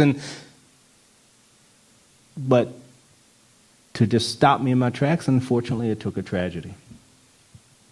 And there's some people like David Bratzer, who is running LEAP here in BC. This guy, this active police officer, he came to it pretty much on his own. So that's pretty much it. Thanks. Okay, question here, and then we're going to move around the room quickly. Thank you. My question, I suppose, has to do with kind of always one country's proximity to the next. In the case of Afghanistan, proximity to Iran, there's drug flow, of heroin because of the economic concerns they had after going to war and so on. I guess Baltimore, similarly, there were economic problems at the time. And again, if the political consensus is here in BC to legalize marijuana, then you could have the states, the DEA, whatever, the apparatus there saying, well, we don't want this flowing into the states. So in encountering that kind of argument, how have you guys, I guess you've thought about that. What would be your comments to that? Well, in the United States, we're just going to go ahead and start moving the issue state by state by state. That's what we did with alcohol prohibition. So we're going to move it state by state by state. And the DEA and the feds are not going to come in and try to take over a state. We know that. So it's just a matter of getting that first and second state to the tipping point. And the rest will happen from then. I'll just quickly say, because I think it is an issue here in BC, but we're so far behind the states, the birthplace of the war on drugs right now. In the state of California, you can possess up to an ounce of marijuana and you'll just get the equivalent of a parking ticket. We have nothing like that here. Even in BC, I think if you had an ounce, you'd be charged and you'd end up in court and you'd get a criminal record. And as we talked about in 2012, things will probably change very dramatically in some states. So I don't, we're behind. We're actually behind in the states, and we should set an example even if we pass them. Okay, I'm very aware that we have 15 minutes, so let's get going. No preambles. Questions, please. I just wanted to say we had the question about what we could do to have a referendum or do something in British Columbia, and I've actually pursued that a little bit because we do have a referendum mechanism here, and it's a fixed date election, so the next vote would be in 2014. And we actually brought forward 2 elections BC, some potential referendum items that we could vote on. We tried to do something involving regulation of marijuana in BC. They said that was out of our jurisdiction, but we did have the power to restrict the police from enforcing laws if we chose to by changing the Policing Act. And I'm working on bringing something forward like this next year so we could launch a referendum process in British Columbia. If anybody's interested in getting involved in that, and certainly many of the folks in Stop the Violence BC could get involved in that, you can contact me at dana@danalarson.com. I'm easy to track down. And I think we could actually hold a vote on this in 2014. It would only be able to deal with removing the penalties from possession, but that would be a great start and certainly a means of pushing the debate forward. And because there's not a lot we can do provincially since these federal laws, this is something we could do provincially to make a real change and use those numbers that we have for support in BC to get a vote through. Thank you. There's a woman here, and then we're going to move right up to the front row here. So, okay, we'll go here first. Quickly, questions, please. Thanks very much. Sorry, I just wanted to, one person asked about a cost-benefit analysis. One of the best ones was done by Jeffrey Myron, M-I-R-O-N. Search for that in the internet, you can find it. Another point, people who are basically opposed to legalization, as the panel said, will argue that, oh, it's not perfect, this will go wrong, or that will go wrong, or the other. That is based on, they may not know it, but they're operating on the fundamental assumption that what we have now is okay. It is not okay. And one of the points to make to them is to clearly point out the enormous costs we have now because they far dwarf anything they can think of. Thank you. Move right along. Go ahead. So my question is for you, Kathryn. Oh, good. We're talking a lot about changing public opinion, and I'm wondering if, in your capacity, I know you're here tonight as you, but in your other roles, can you sort of draw on that and share any insight as to how we can sort of message and engage audiences that haven't been involved so far? No.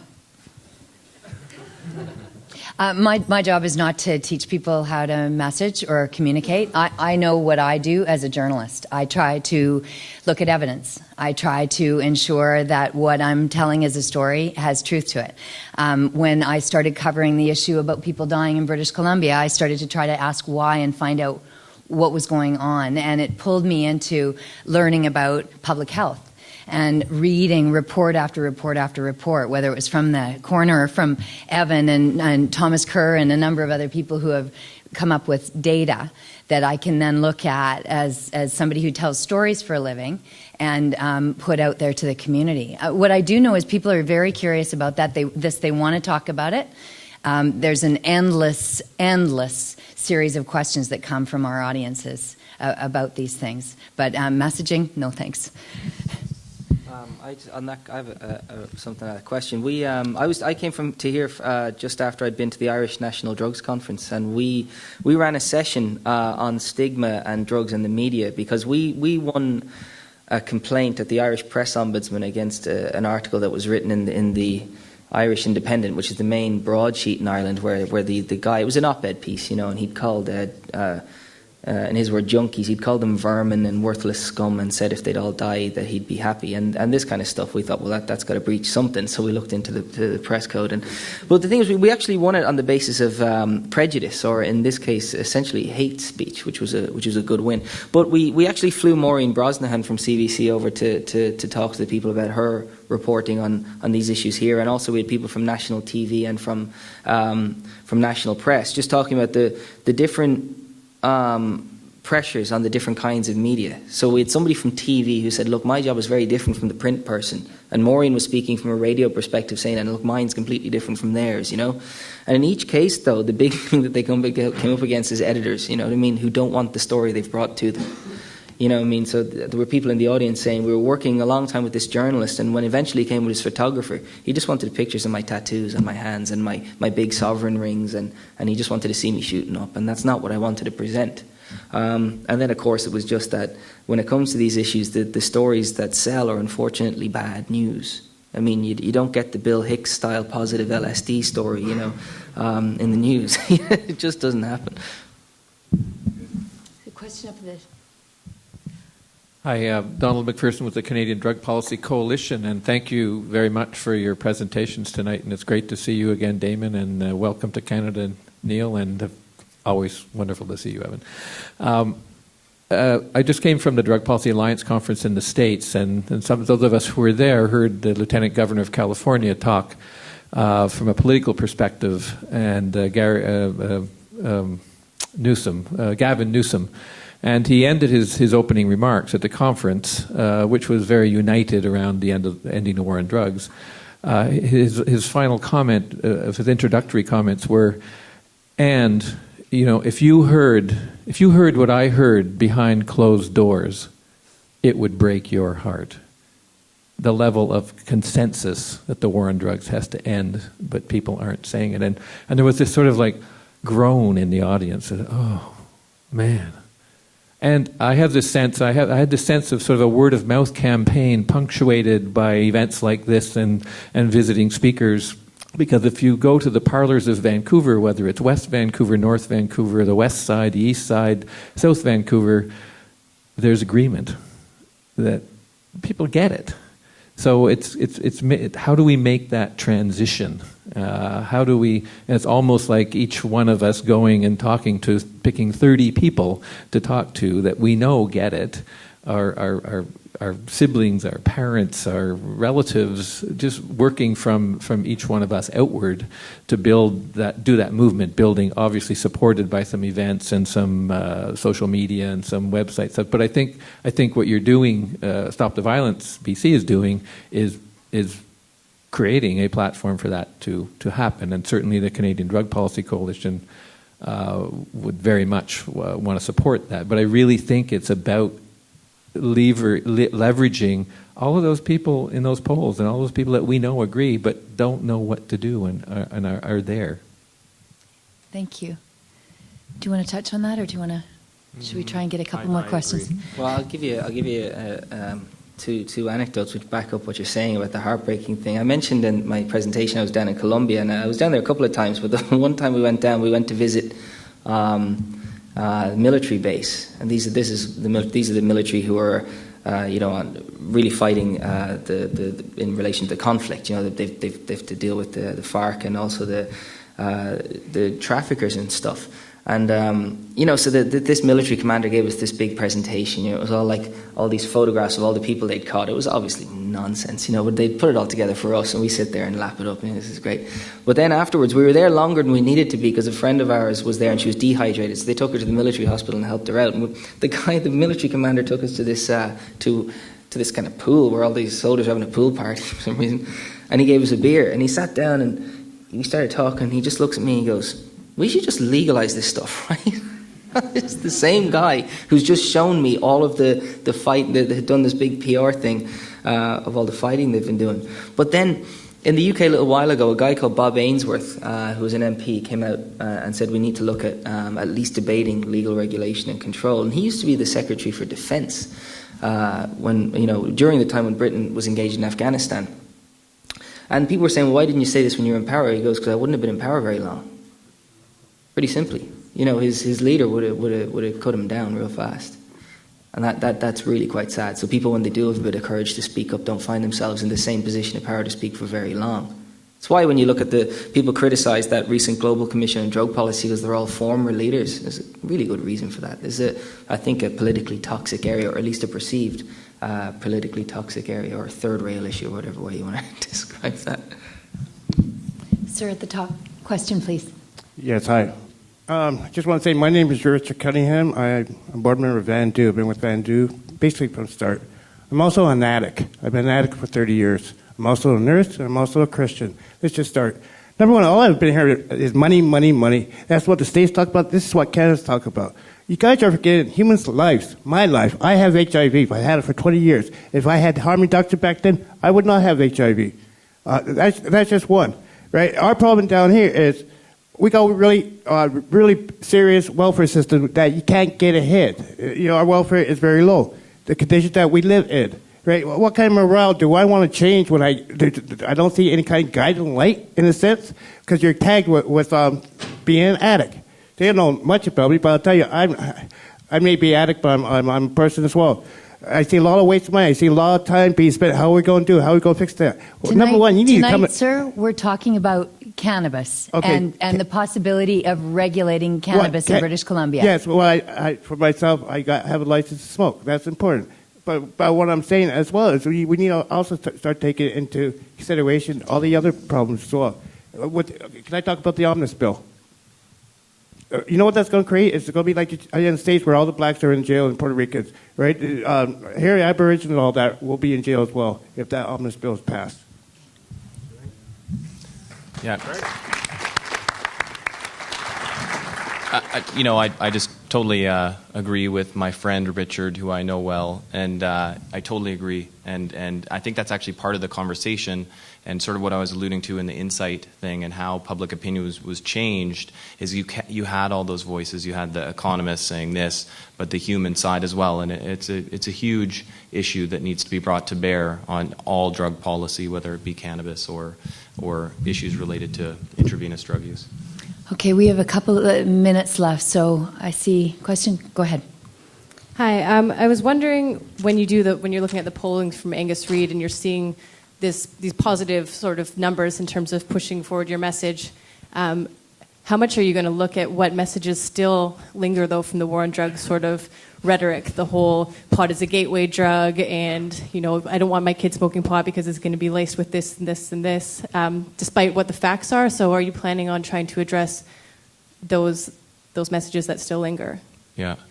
We did ask some of those questions, actually. We hadn't released that data. They're out there.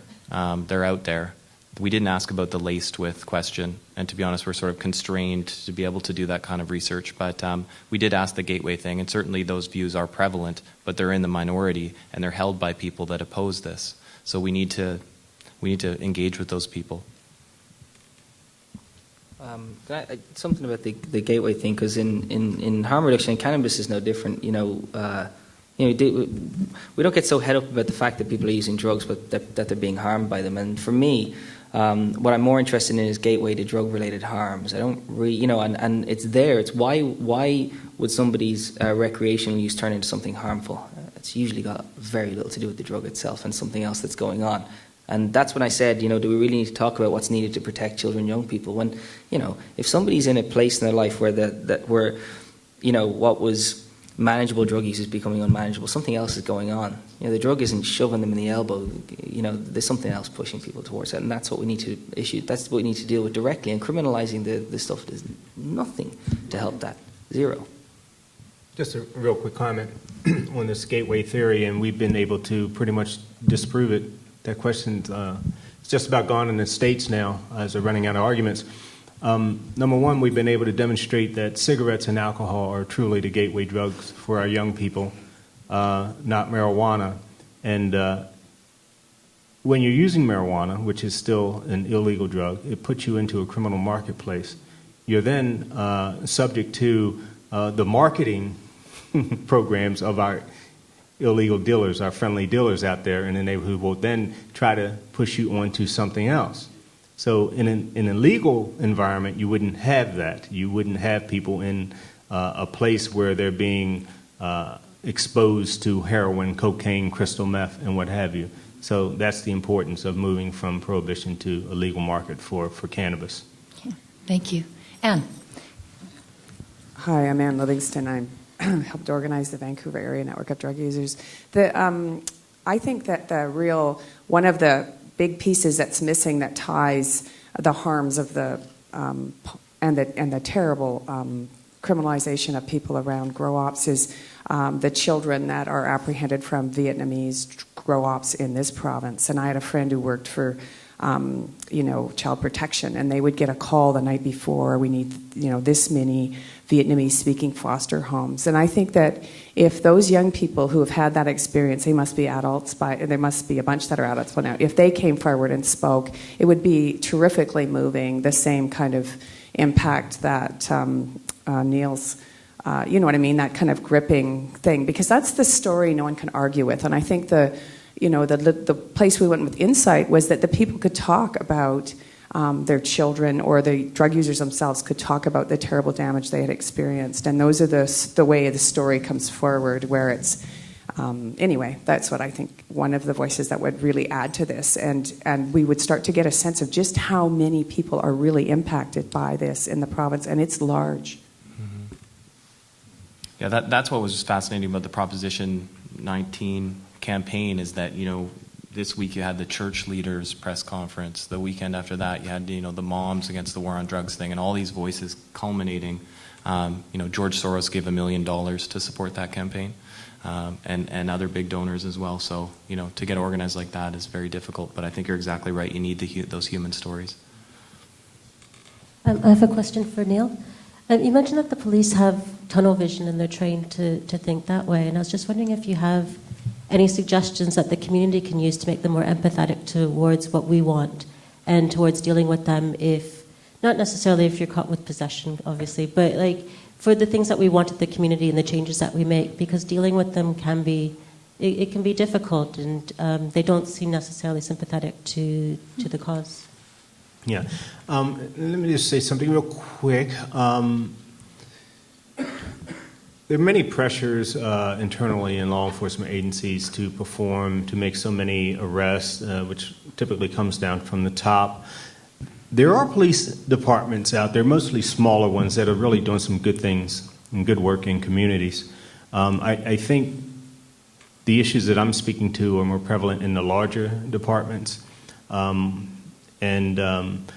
instance, in the states we have sheriff's departments, which are run by elected officials, and then we have departments that are run by police chiefs underneath of a mayor or city manager. And the difference is we tend to find that those run by an elected official tend to cater more towards what the community wants and follow the request of the community and have better relationships. Those that are managed by or operating under a city manager, see, the chief is going to do whatever the mayor dictates. You have to toe that party line or you'll be looking for a job the next day. 18 months is the average lifespan for a police chief in our city in the U.S. So you typically don't find a lot of policing and good, effective relationships with communities under that type of regime. So when someone's elected into a position in that realm, they're going to cater more to the public. They're going to listen to the public. And as you've heard, well, in the United States now, 50%, not like we're not doing as well as you guys are here, but 50% say that we should legalize marijuana. So a sheriff is going to pay attention to that. 50%. Then I think I need to lean this way too. And I need to adjust how I police regarding marijuana in my communities. So I need to listen to those folks and see what's important to them. And that's where we're having some real success with the decriminalization efforts for marijuana in the United States. And we're going to see that move forward. But I think we're going to see legalization just move real quick after next year.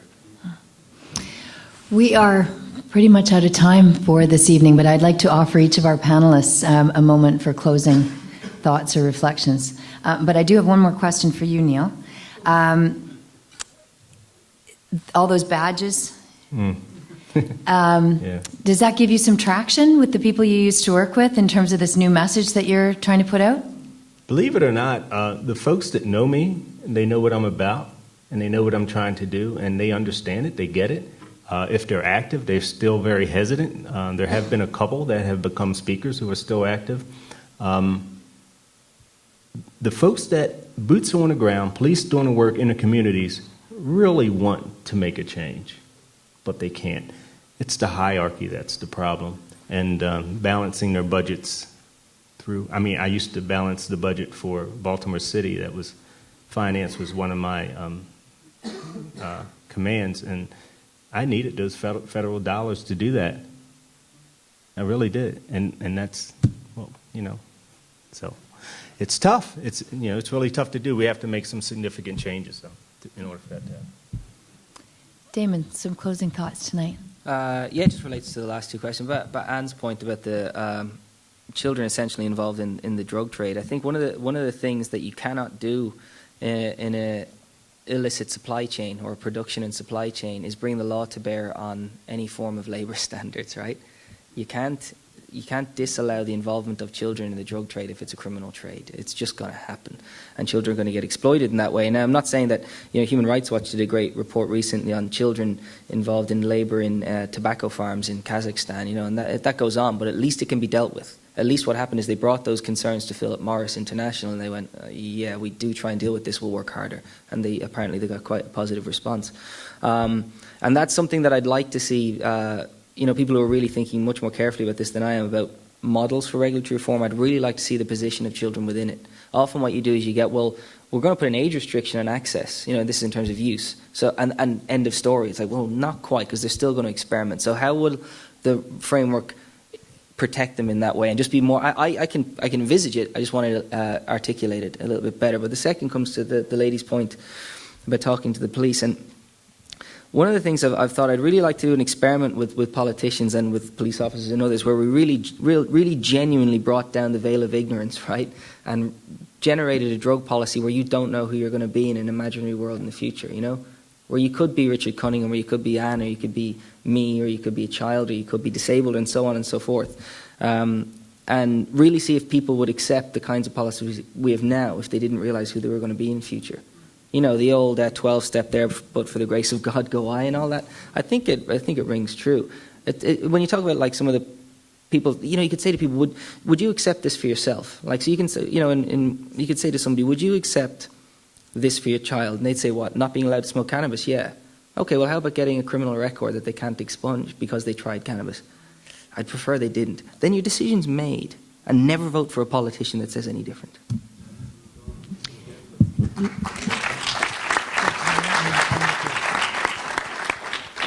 Neill, some closing reflections tonight? Oh, wow. Well, I pretty much said all that I pretty much had to say to my presentation. I just employ each and every one of you just to get very active in this movement. This touches every single life in this room and outside of this room. I don't care whether you're so far right that you're left, or if you're left, or somewhere in between.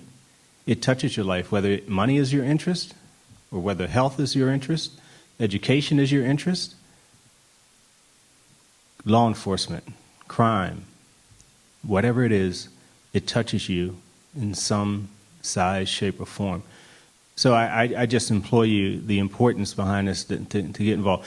We have absolutely no idea how much better this world would be if we were to end prohibition tomorrow. We don't have a clue. All we see are the direct cost and things that are directly related. But I'm telling you, so many things are indirectly related that we have absolutely no idea how much better things would be if we were to make this move. I guarantee you. And, again, I want to acknowledge these two leapers sitting down here, John and Steve.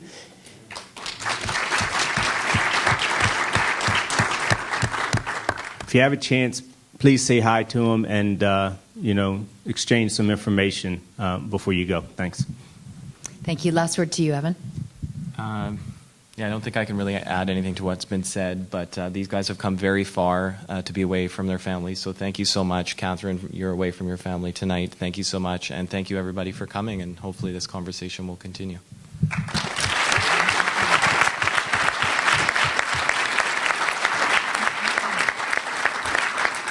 So as you saw from Evan's slide presentation earlier, there is a website. You can find out much more about this. This is an issue that affects all of us in our communities and will continue to do so. So I would encourage you to find out more. Thank you very much and get home safely. Good night.